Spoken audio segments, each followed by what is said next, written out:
ایک بچے کے والدین ہر سال اسے ٹرین میں اس کی دادی کے پاس گرمیوں کی چھٹیاں گزارنے کے لیے لے کر جاتے، پھر وہ اسے چھوڑ کر اگلے دن واپس آ جایا کرتے تھے۔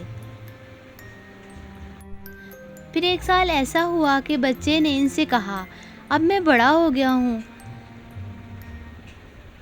اگر اس سال میں دادی کے پاس اکیلا چلا گیا تو کیا ہوگا؟ والدین نے مختصر بحث کے بعد اتفاق کر لیا۔ مقررہ دن اسٹیشن کے پلیٹ فارم پر پہنچ گئے۔ والد نے یوں ہی کچھ سفر کی ہدایات دینا شروع کیں تو بیٹا اکتاہٹ بھرے لہجے میں کہنے لگا، ابا جان، میں 1000 مرتبہ یہ ہدایات سن چکا ہوں۔ ٹرین کے روانہ ہونے سے ایک لمحہ پہلے اس کے والد اس کے قریب آئے اور اس کے کان میں سرگوشی کی، یہ لو، اگر تم خوفزدہ یا بیمار ہوئے تو یہ تمہارے لیے ہے،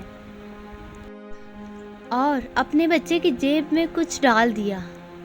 بچہ پہلی بار والدین کے بغیر ٹرین میں اکیلا بیٹھا تھا۔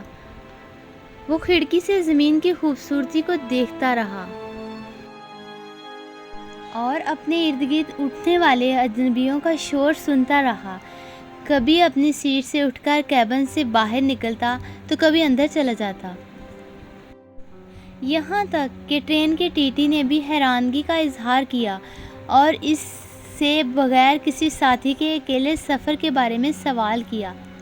اس طرح ایک عورت نے اسے اداس دیکھ کر گھورا۔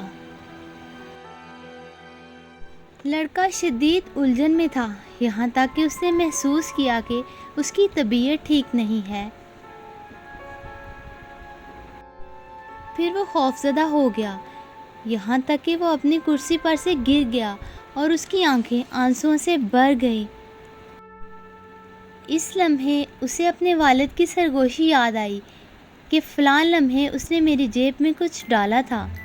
اس نے کانپتے ہوئے ہاتھ سے جیب میں تلاش کیا تو ایک چھوٹا سا کاغذ ملا۔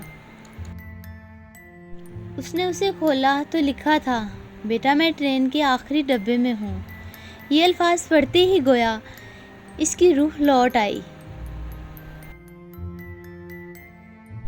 زندگی بھی ایسی ہی ہے، ہم اپنے بچوں کے پروں کو چھوڑتے ہیں، انہیں خود پر اعتماد دلاتے ہیں، لیکن جب تک ہم زندہ ہیں ہمیں ہمیشہ آخری کیبن میں موجود رہنا چاہیے، اس لیے کہ ان کے لیے یہ تحفظ کے احساس کا ذریعہ ہے۔